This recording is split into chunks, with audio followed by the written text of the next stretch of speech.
Good evening, Hell Rats. Welcome to the Metal Mayhem ROC YouTube channel. I'm your host, Southern Cal. Hey, on tonight's show, we're going to be traveling up to Cleveland, Ohio for the home of the metal veterans, Destructor. They have a new album out, Blood, Bone, and Fire on Shadow Kingdom Records. Please welcome to the show, singer-guitarist Dave Overkill. So, Cal, nice to be with you again. Hey, yes, it was great talking to you. Welcome back again to the show.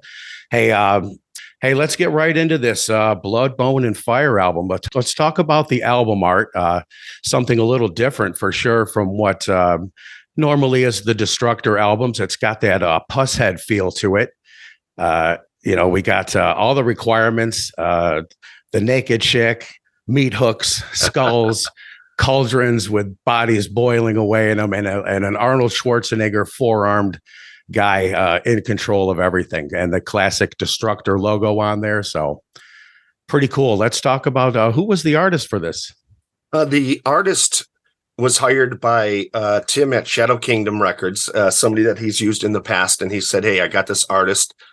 What do you guys want to do?" The artist's name is Diego Garza, and he's also done artwork for like Hell's Heroes Fest and a number of things. But they asked, "What do you guys want?" And Matt Flammable described a four-armed Destructor guy, creating some mayhem.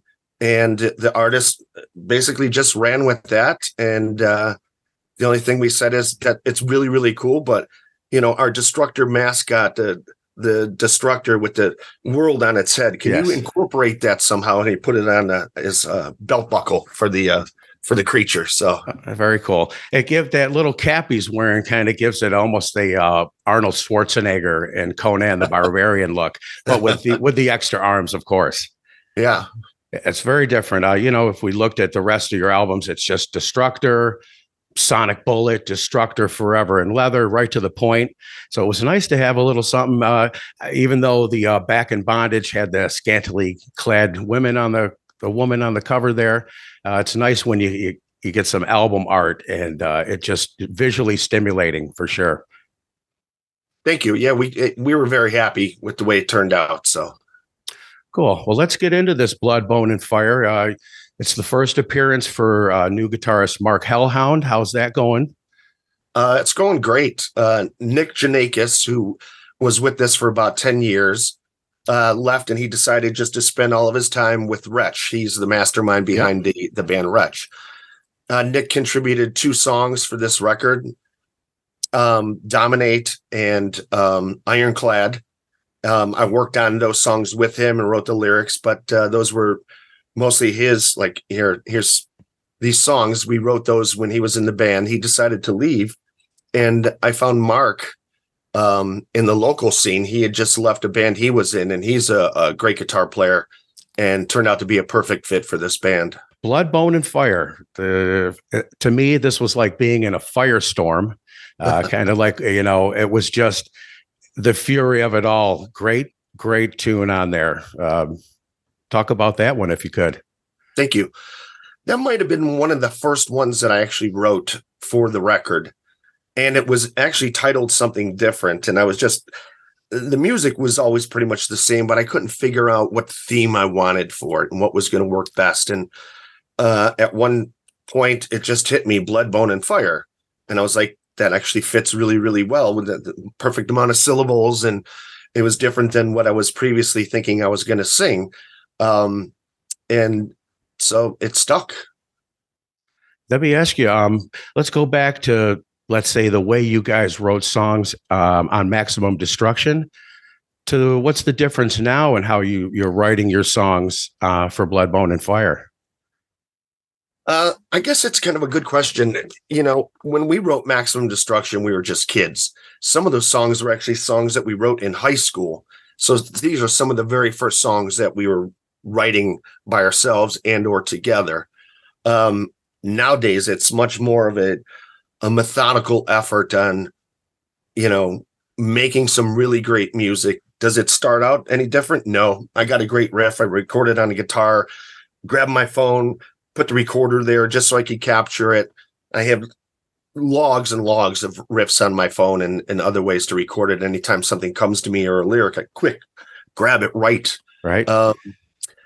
And so that primal part of just when ideas come to you, being able to save it and document it is everything. But now I really look at, does it have melody? Does it have some hooks?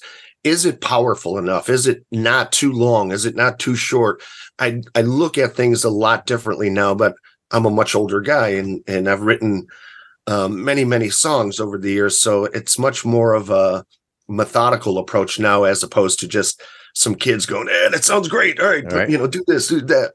Oh, and plus two, like back for, let's say, Maximum Destruction, there was no way to send files to somebody that you've recorded at his house so he can do his part at his house. And it was more of a studio effort, let's say, and cassettes.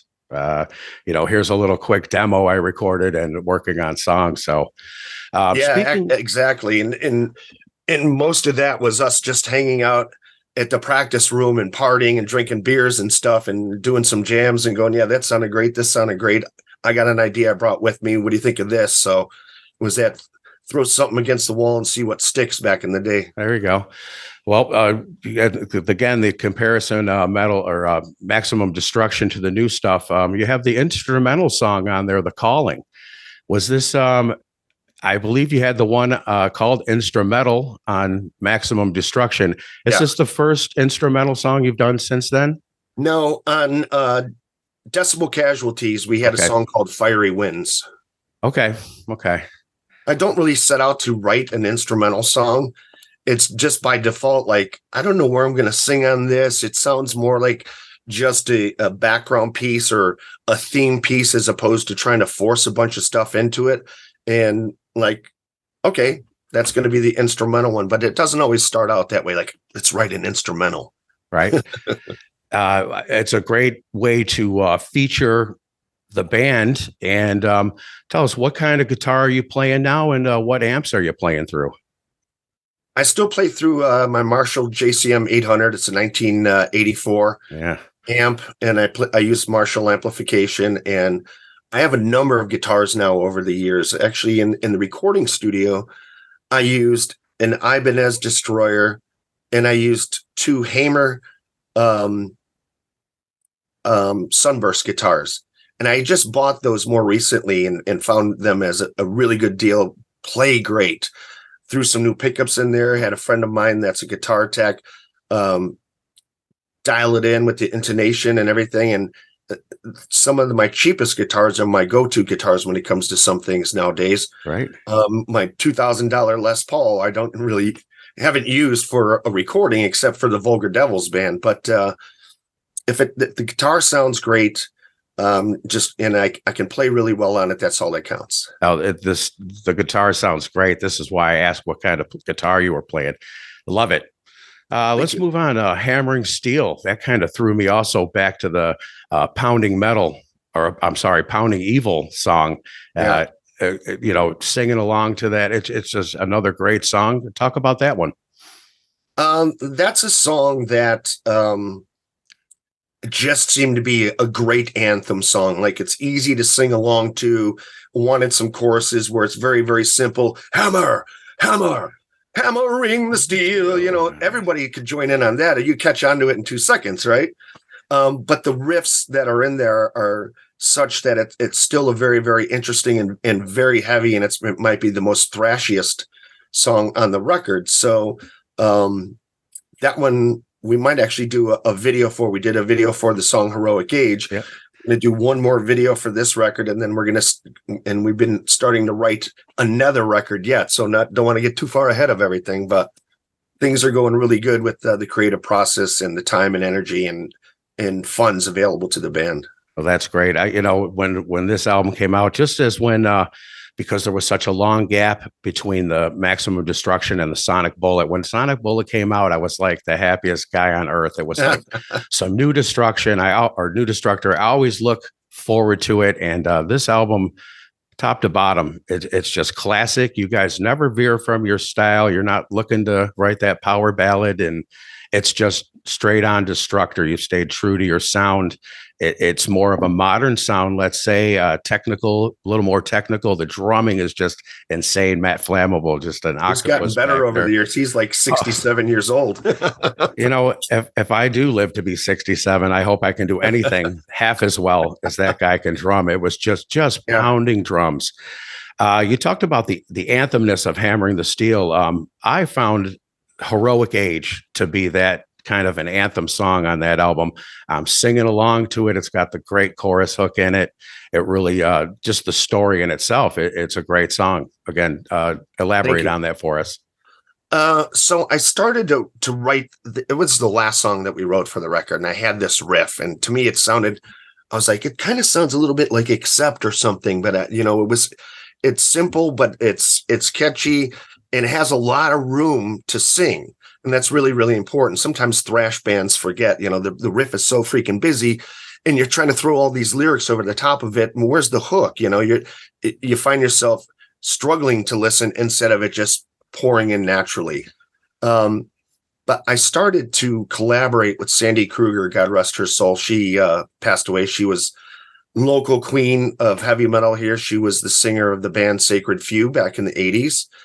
And her and I always talked about working on something together. She wrote a couple lines of lyrics for this song, and I had some lines of lyrics, and Matt had the concept of, let's write something about the heroic age, about the plight of Troy and all of these things. So he came up with the concept. Sandy and I wrote the lyrics together. And I was going to actually have her sing on the second verse of the song for the record, but unfortunately she passed away before that happened. Unfortunate. Yeah, it's great. You definitely get that Alexander the Great, that just big epic. You can definitely feel that in the song. It's pretty awesome. But yeah, just again, what a great album. What would you say is going to be, I know you guys got some shows coming up. What's your favorite song off this new album that you just love playing every night? You just love blowing back our hair and kicking in our faces with it. So years ago, when Nick was still in the band, we were playing Dominate and we were playing Ironclad. And I think once we played like Blood, Bone, and Fire. So before that album was even complete, we were experimenting with playing these songs live.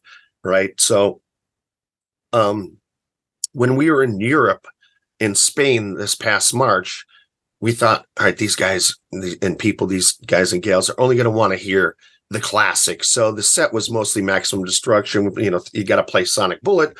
You got to play something off of Forever and Leather, Yeah. So we dabbled a little bit.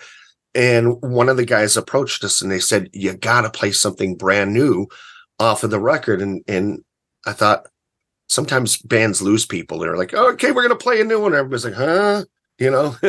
And I've seen that. I've seen that at shows, and it's disappointing to see that, because to me, the old Destructor, this new Destructor, it's all the same. Every fucking song on there just kicks ass, and it's just. I'm so glad you guys haven't veered off in some direction and it went sideways with you guys or something. You have stayed true to the metal for sure. Thank you.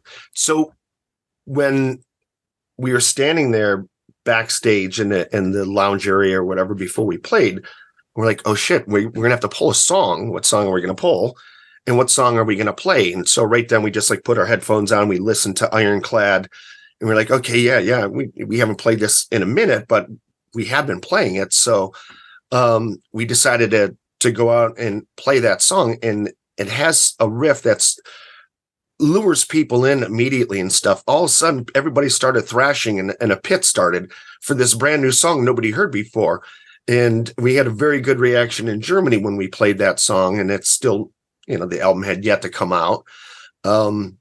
So we decided, let's play Ironclad at any of these other shows. And then we did the video, but nobody's seen the video yet. So we'll incorporate Heroic Age and maybe Hammering the Steel, but in 40 minutes time, you can only play so many songs, right? Right. Well, how many of these songs were tested live before you actually went into the studio to record them? I think 3. The Ironclad, Hammer and the Steel, and the Blood, Bone, and Fire? Yeah. Oh, awesome. Pretty cool. Well, we mentioned you got some shows coming up. February 3rd, the Mastheads Party, 7th annual. Nice. And how about the Hell's Heroes in March? You got 2 dates listed for that.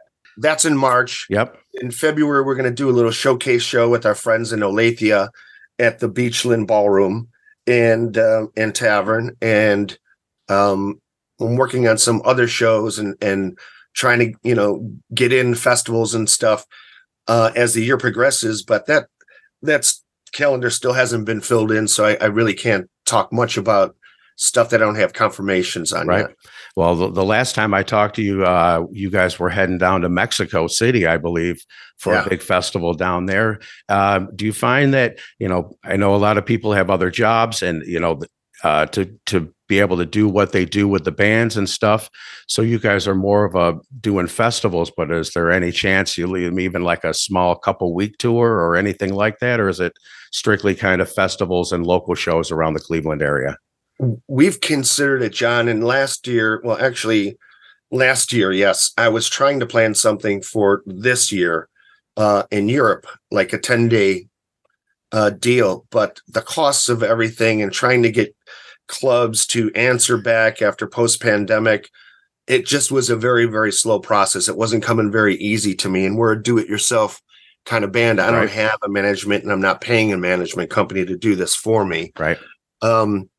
And I talked to a lot of German friends, and they said a lot of these smaller shows right now just aren't selling that well. People, the economy is bad everywhere. It's really bad in Europe, and pre-sales for shows sometimes don't go that fast unless it's a festival.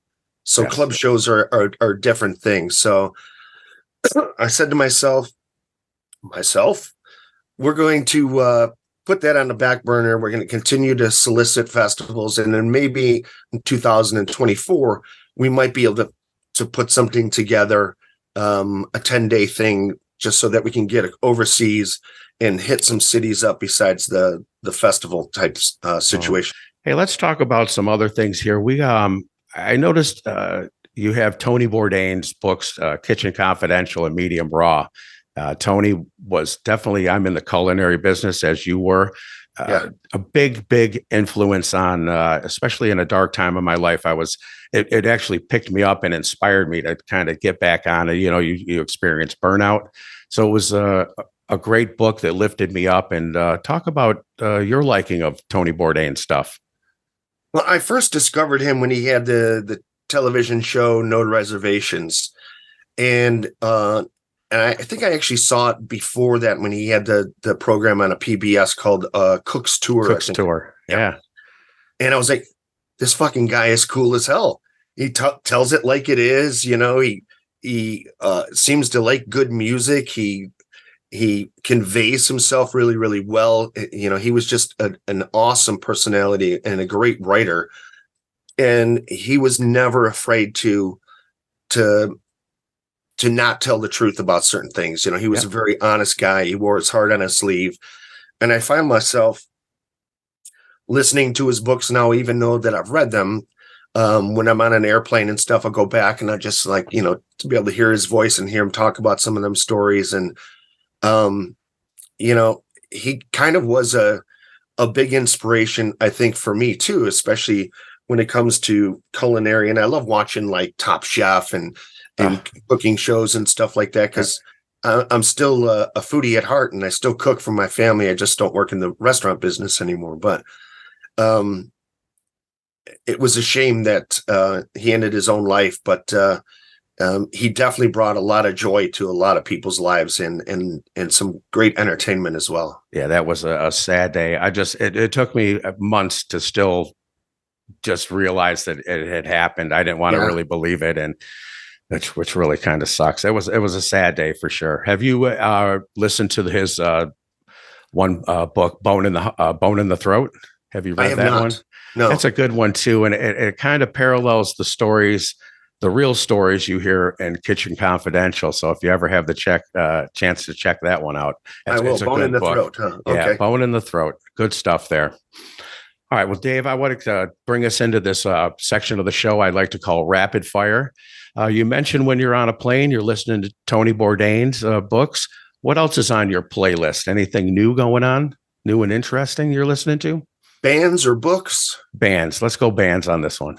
I'm always, discovering new bands or a new band that I love, something comes out.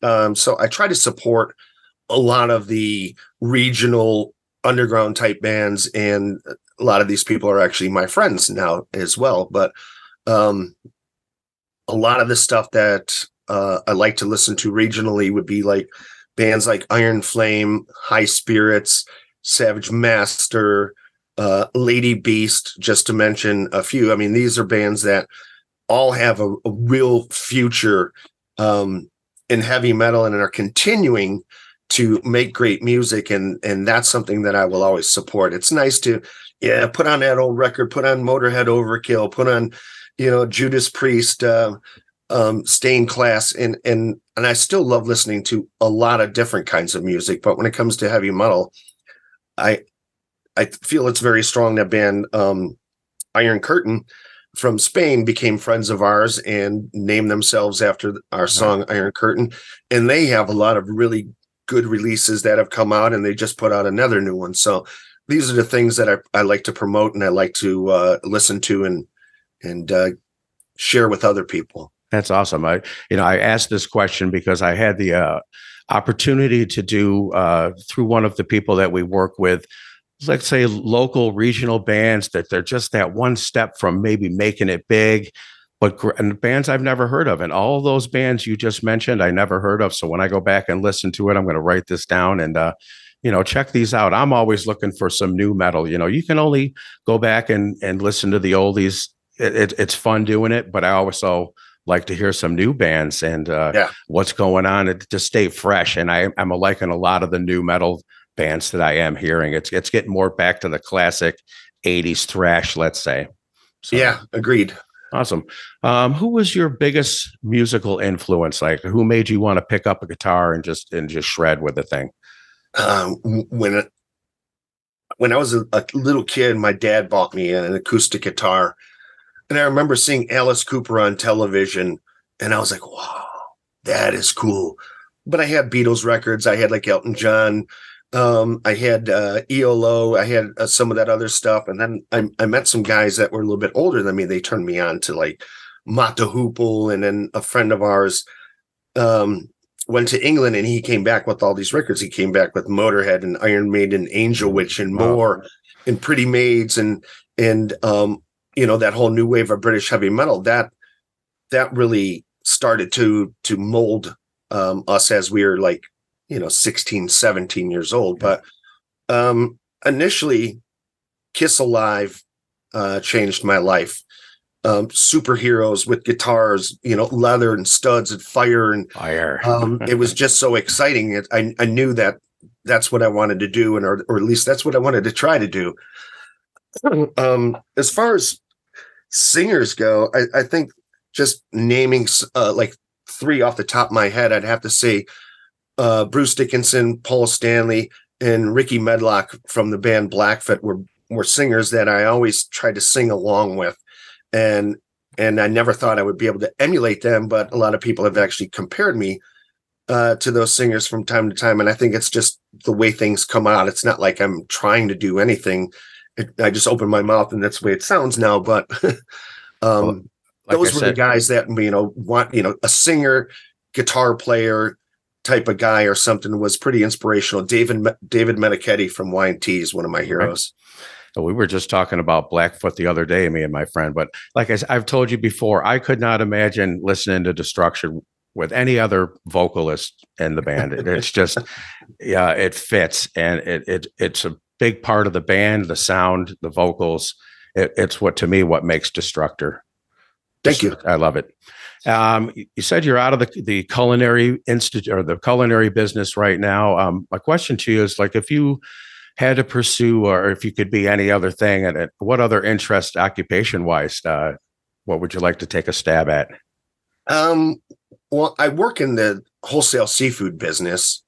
I'm the food safety manager for the firm that I work for. So I'm in charge of sanitation records, and when the auditors come in, when the Ohio Department of Agriculture comes in, when the FDA comes in, I'm the asshole that's got to sit down with these guys and show them, here's the form for that, and blah, blah, blah. So, but one of the things that I always wanted to do would be to work out in the ocean and on like a fish farm. And that's one of the reasons why I went to Hawaii. I went to visit a company that does open ocean Kampachi farming in these like 7-story buildings out in the ocean that float.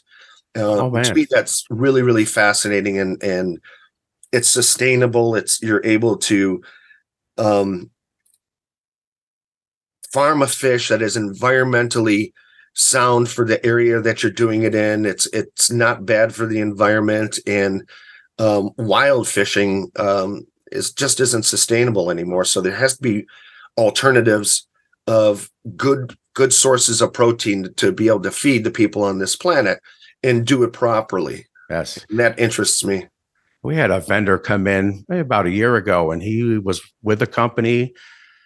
They do that like corral fishing, but he was in the Snake River, and I can't remember the fish that they were growing there, but it was kind of like wild grown in the rivers out there. And this company ended up blowing up pretty big. I thought that was very interesting, better than the hatcheries and things like that we have, especially around in the Northeast area. So, yeah, pretty awesome. We're rolling up on the holiday season here. I saw you at crazy let's say a Black Friday on Bandcamp, and let's do a little plug here, but something like this, nice. If you're looking for the stocking stuffer right here, check out Bandcamp. It's all on there. I got these a couple years ago from my brother for Christmas. Me and him, it was one of our first shows we saw together. Excellent stuff. So tell us, where can we find this stuff? Obviously Bandcamp. What are the media outlets if we want to find out a little bit more about Destructor, or we want to pick up some sick merchandise like that black new hoodie? So we have a website that just basically has a portal that goes to Bandcamp. You can either go to Bandcamp or you could go to destructormetal.com. It's got some photos. It needs a little bit of updating, but Bandcamp is the best way to look. And we have a couple dozen items for sale on Bandcamp. And I just made a business deal with a friend of mine, Sue Cush in Germany. She has an online merch store. And they now have some Destructor shirts and hoodies, and I'm going to send over some vinyls and CDs for European fans to be able to buy, because it's really difficult. Sometimes I have to turn down orders on Bandcamp because shipping to Europe, it's ridiculous. Yep. It costs way more than the products they're even buying. I feel bad for that. And sometimes it's a moving target. In the past, I've sold some stuff and I didn't have my costs right. And I went to the post office and they were like, well, that's $30. And I'm like, oh shit, I just lost my ass on that one. Yeah, I had an Angel Witch. How it goes. It does. I had an Angel Witch shirt shipped over from the Coven website, Angel Witch's site, and it was $30 just to ship the $20 t-shirt. So yeah, it's crazy. I know this was years ago, but but you can find that. I just posted that link today on Destructor's Facebook page, and on my Facebook page, people can go to that Q Sound merch store, and they also sell some merch for a couple other bands, including Nazareth. So okay, and of course you're on Facebook. You can definitely get some more information on the band on Facebook. Well, last time we talked to you, we played some audio clips from when you guys did an in-store appearance, I believe, with the Warhead at the time. Yeah. Some classic stuff. I just want to hold this up because I just wanted to inform you. Apparently, there are some pictures floating around from this 1986 show. Wow. At the Penny Arcade. This was my ticket, $257. It was 1986, February 23rd. If you can believe that. Seems like yesterday. Yeah. Actually, at the same time, too, it seems like a different life ago, different lifetime. Sure. All those years back in the 80s when Dave Vianica was still alive and he was with us, and Pat. We were just four guys against the world. We were a gang of heavy metal musicians having the time of our lives, chasing girls and drinking tons of beer and smoking pot and playing in different cities and getting our first taste of what it's like to be a band. And those memories are some of the best memories that I have of my whole entire life. But working on making new ones constantly with this band. And that's why we keep forging ahead without ever showing a sign that like we're just riding our own coattails or become a parody of ourselves. I mean, that's one of the main things with Blood, Bone, and Fire is we have to make a great record. And you never know how people are going to receive. And I thought the last record, Decibel Casualties, was a great record. And that was received well, but this one it seems to be doing so much better, and it just got released. So it lets me know that we're on the right path, at least, Yeah, we featured a couple of the songs this past 2 Mondays ago on our show, the live show that we do on Monday nights, Metal Mayhem ROC Live. And in the chat room, a lot of great talk about the song. We had played Blood, Bone, and Fire.